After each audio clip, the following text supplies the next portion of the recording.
Alright, welcome back everyone to Digital Dreambox. Today we have a really fun one. We're going to model this. In case you're wondering what this is, it's a pine cone. Let's jump right in.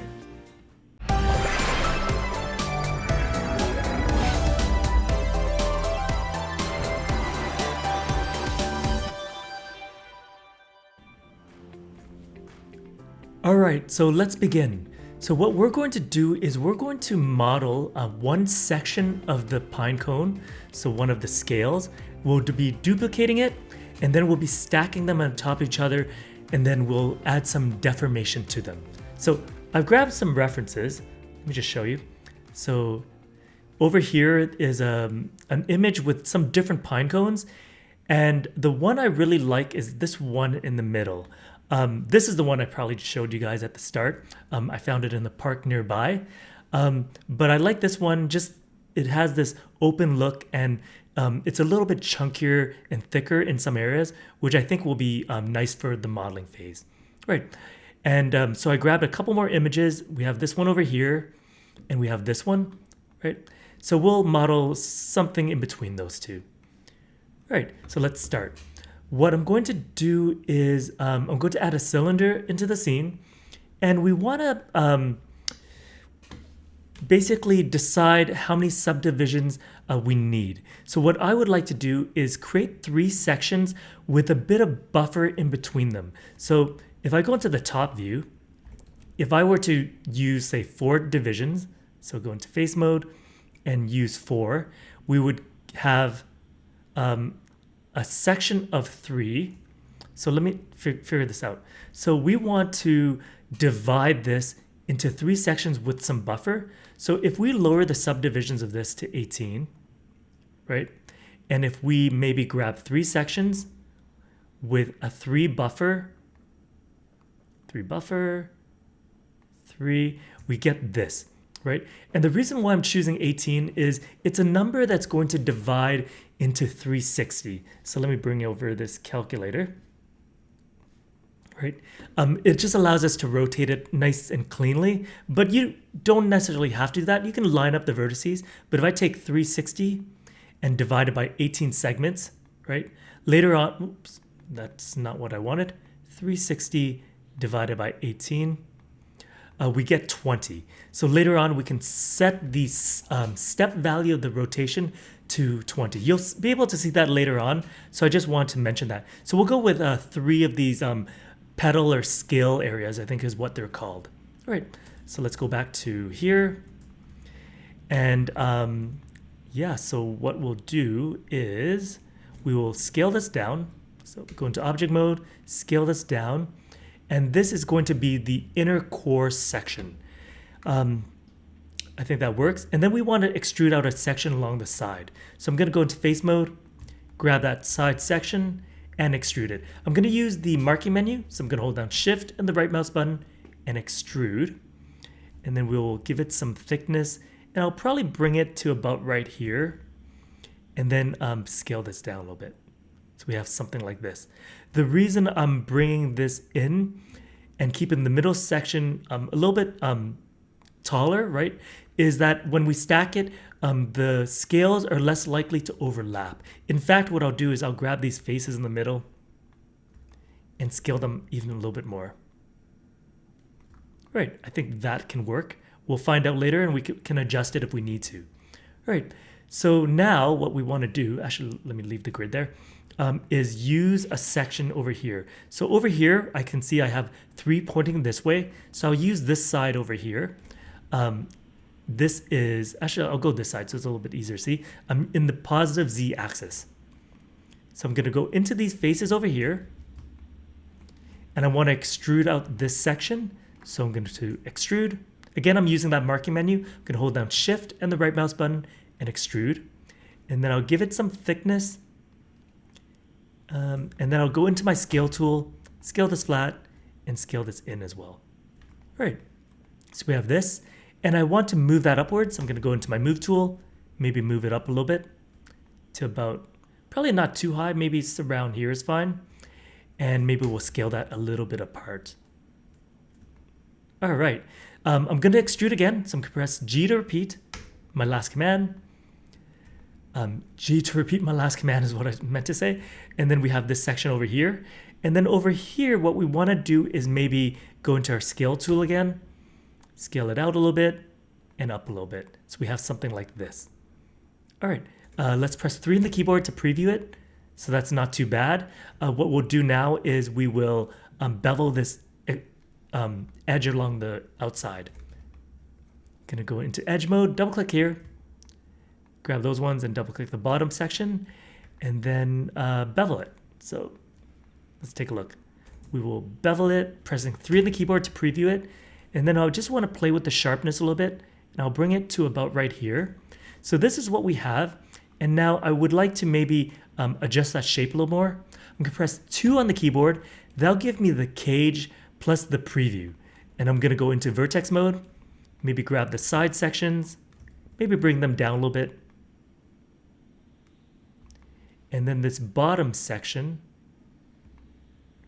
I'll probably bring in a little bit, maybe move that down a little bit. So I have this kind of shape. And if we want, we can even take this top section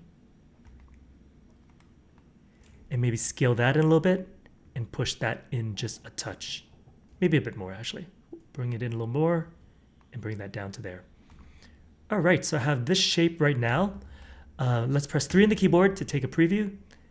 And I think that looks pretty good. What I'm going to do though is maybe grab all these vertices and just move them up a little bit to something like that. And maybe we'll even move it in a little bit as well. You can shape yours how you like. We have to be conscious that we'll be stacking these, so we don't want to have it too high. Otherwise, we'll have that overlap issue. Right. So I'm gonna press 1 to go back. And now what we wanna do is, let me actually bring this in a little bit more. There we go. I like that shape better.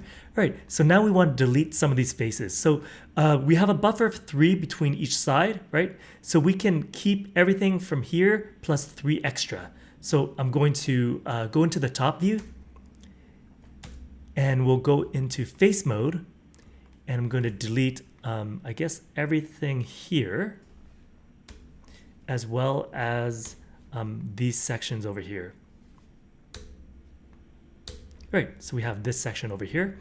And then what we want to do is, let's go back to here. I'm going to go into my rotate tool, open up the modeling toolkit. Down here, we can change the steps. So I'm going to change it from off to absolute. And I'm going to change this to, what did we say, 20 was the value? 20, okay. All right. So now when we duplicate this and rotate it, the edges will line up nicely. So I'll show you what that looks like. I'm just gonna close this up for now.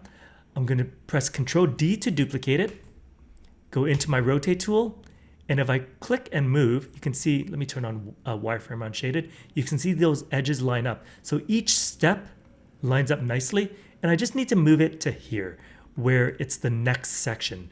And then I can hold down Shift and press D, and that will duplicate it with transform.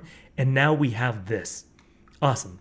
So what we want to do with this now is select everything and combine it into one object and merge those vertices. So I'm going to actually go to Display, Heads Up Display. I'm going to turn on Poly Count so you can see it. So we'll select everything, merge it, or sorry, combine it, I should say. So now it's one object. But in these sections, let me find a section where we merge, like down here. If I go over here and I box select that vertex, right? So you can see I have that one. I have 2 over here, right? So we want to merge those vertices that overlap. So I'm gonna select everything, hold down Shift and the right mouse button, merge vertices, and pay attention to over here. We can see that that has dropped down. Awesome. All right, so we're about to start stacking these. And the reason why I went with a little bit higher in subdivisions is that we can rotate this and make it look a little bit random just by changing some of those rotation points. So I'm going to first get rid of all these faces in the middle. We'll delete those because we don't want faces overlapping with each other when we start stacking these. Right. Next thing we want to do is bring back the grid and make sure that our pivot is in the center. So I'm going to go into that top view. You can see that it's not. So I'm going to, what I'll do is I'm going to go into my move tool, hold down D, then X, right? And we can click and drag this so that it's in the center. There we go. And then let's check over here. Looks pretty good. And then we actually want to go into this view and move that pivot to the bottom. So I'm going to hold down D, then V. That'll enable vertex snap. And we want to click and drag and move that down. All right. So now we can go back into here. So now our move tool is in the center and it's also on the bottom so that when we duplicate this, we can stack it and connect it to the vertex axis, the axis that the vertices is sitting on. Right. So let me show you what that looks like. So I'm going to select this. I'm going to press Control D to duplicate it. And if I move it up, you can see it's over here. What we want to do though is hold down V on the keyboard, click and hover our mouse to the vertex we want to align to, which is that one over here, right? There we go. And then our rotation is still at set to snapping, right? So we can go into our rotate tool and rotate it so that it's a little bit different. And we just want to make sure that when we do this, those edges still line up, right? So I'm going to move it maybe to this point for now, right? Or actually, I'll move it to here. So we'll have this as the first, the second section. We can repeat that though by holding down Shift and press D, and that'll duplicate it with the transform. And then we can see whether we're happy with the rotation here. I'm actually gonna move this maybe over one step. I'm gonna hold down Shift and press D again and see where it's at. I don't want it to be on top of each other like here, right? Because it doesn't look random enough for me. So I'm actually gonna rotate this one maybe to here. And I'm going to repeat this again. This time I'm pretty happy with where it's sitting there. And then I'm gonna do maybe two more, one here. This one's not bad, but I'll rotate it maybe one step. There we go. So we have 1, 2, 3, 4, 5, 6, and let's do actually one more. And this one we will probably rotate maybe to here. All right, so the thing we want to check is make sure that one, they're stacked properly, and two, all the edges lined up. And if we set everything the way it was, it should be fine. Right. Next thing we want to do is the same thing we did earlier, which is combine everything and then merge those vertices. So I'm going to select everything. I'm going to click the combine tool over here, option, and then we'll go into vertex mode, select everything, and then hold down Shift and the right mouse button, merge vertices and merge vertices. And there we go. It's merged those vertices. Awesome. All right. So I'm going back into object mode, selecting the mesh. And actually what I'll do is I'll turn off the grid now. Okay, so we have a hole at the top and the bottom. Let's close those up. So I'm gonna go into edge mode, double click this edge, and I'm gonna hold down Shift and the right mouse button and click fill hole. And also on the bottom, we'll do the same thing. I'm gonna double click that edge and press G to repeat. Right. We have an N-gon at the top and the bottom. Let's fix that up. So we'll grab our multi-cut tool. You can get to the multi-cut tool from the modeling toolkit if you like, over here. Or what I like to do is, while I have my mesh selected, hold down Shift and the right mouse button and choose multi-cut. Right, let's turn these into quads. How do we want to do this? Maybe here, to here, we can connect to here. Do this and this. All right, I'm gonna do the same thing to the bottom as well. All right, looks good up there and looks good over there. Right, so if we were to select this now and press 3 on the keyboard, this is what it looks like preview smooth, right? So we're getting there. So we're getting closer to the shape we want. What I'm gonna do next though is, actually I'll leave it in preview smooth mode. What I want to do now is add a deformer to this. Let's just see if maybe I can scale this. Actually, I'll lift it up a little bit as well. No, actually no, I'll leave it the way it was. Sorry, I'm changing my mind. All right, so let's give this a deformer. We could always scale it later. So I'm gonna select this and we're gonna give it a lattice. So up here under the deform tab, we can click lattice, which is over here. And then we wanna figure out how many divisions we want. So I want to basically move that middle section down or the outside section up, but I'll move the middle section down. So let's open up the channel box and we can change the lattice points from here. So if we select any of these and hold down the middle mouse button, we can change those lattice points.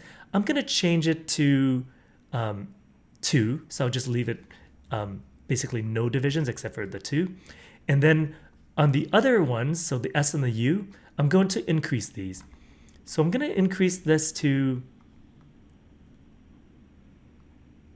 probably, let's see, let's do 6. We'll do 6 and 6. I think that's correct. All right, so now what I'll do is I'll press 4 on the keyboard. I'm gonna go into my lattice points, so make sure your lattice is selected. Hold down the right mouse button, choose lattice points, and I'm going to grab that middle section. All right, gonna press, by the way, I press 4 to go into wireframe. You can press 5 to go back. And then I'm gonna go into my move tool while I have my lattice point selected. And I'm going to move this down. All right, so that's looking like that, not too bad. And what we wanna do next, let me just see how far I want to move this down. I think right about there is good for me, maybe a little bit less. All right, so I'm gonna go back into object mode, select the mesh, and we'll delete that history to get rid of this lattice, just because visually it's in the way. And we're going to give it another lattice. So I'm gonna select this, go back to the deform tab, choose lattice. This time, I don't want divisions running maybe that way or those ways. What we'll do is we will decrease these. So I'll probably go with 3 for here. Let's see, 3, maybe 4. Let's try 4. Okay, we'll try this. And then we'll leave the other ones alone. And with this lattice cage, what we'll do is we'll go into lattice points and I'm going to select the top section and scale that in a little bit. There we go. And I'll probably grab this section as well and scale this in a little bit. Right. Maybe we'll bring this in just a little bit more. And I think that looks pretty good. Maybe I'll bring in this bottom section just a little bit as well. And we could even, let's see here, push everything down a little bit. And we're just deforming this a little bit. So I think that looks pretty good. I probably want to take the top section in just a little bit more for me. So we'll go with something like that. And you can see already this is starting to look more like a pine cone. Now, these outer sections, I'm finding that they're sticking out a little bit far for my liking. So what I'm going to do is select all of these ones here. So we got just the outside section, and I'll scale those in a little bit. And you can see the lattice is quite powerful for reshaping this. All right, so that looks pretty good. We'll delete that history. All right, so this is already starting to look pretty nice. I might want to bring in that top section a bit more, so I'll give it one more lattice. So I'm gonna select this, and what I'll do instead is I'll flare out the middle section. Or actually no, I'll bring in this top section. So we'll give it another lattice. So I'm just playing around with this, but I'll reduce this to 3 this time. Go into lattice points, grab those, and bring that in just a little bit more. All right, I like that. All right, so now let's take this, we'll delete that history. And what we can do next with this is we could even give it a bit of a twist just to vary it up a little bit more, so randomize it. So under deform, under nonlinear, we have something called twist. So I'm gonna select this. And if we select this, press T on the keyboard, we can bring up these handles, or you can control it from the attribute editor under twist as well. So, but I'll do it from here. So over here, I'm just going to actually click and give this a small twist. Right, there we go. And that's all I want. I'm gonna delete the history from there. And then to vary up these scale sections, what we can do is we can use the soft modification tool to change this up even more. So I'm going to select this, go to the Deform tab, and then down here we have our soft modification tool. And all we need to do with this is we can click on a section on the mesh, not mess, mesh, and then hold down B on the keyboard, click and drag, and we can increase or decrease that fall off. And we can start moving some of these sections a little bit just to change it up. With the soft modification tool, let's just see if it's, so here's our handle. Let me click on another part, see if it's, yep. So it's not saving the history. You have the option to save the handle points if you want under over here, if you preserve the history, and then you can go back and move those, but I'll just leave it the way it is. So I don't want to confuse things. And up here, I'll just start moving some of these sections just to make them a little bit different. So modify yours how you like, but this one here, I'll probably just play around with.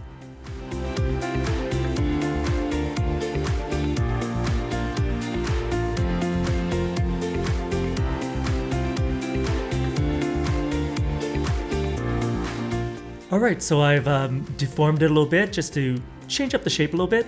So now we have this shape, so that's our pine cone. And one more thing that we can do is, first I'll delete the history. What we can do is give it a little bit of a bend as well. So we can select this and maybe go back to the lattice. It's up to you, right?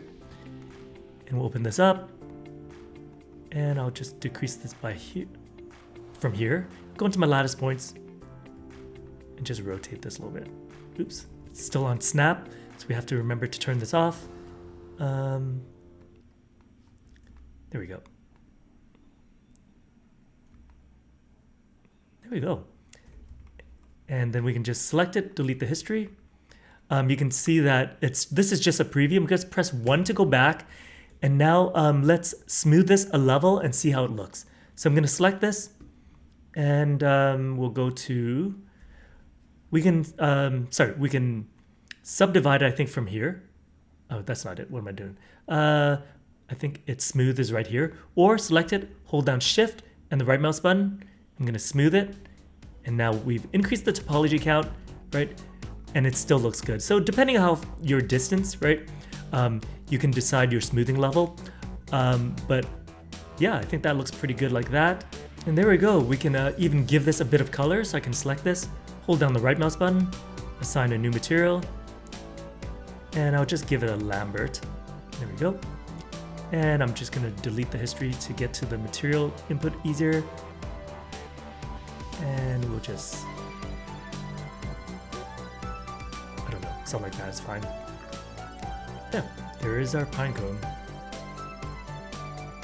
All right, and that wraps up our pine cone modeling tutorial. Hopefully you had some fun with this one and were able to learn some new things. That's it for this, so we'll see you in the next one. This has been Digital Dreambox, your destination for game art.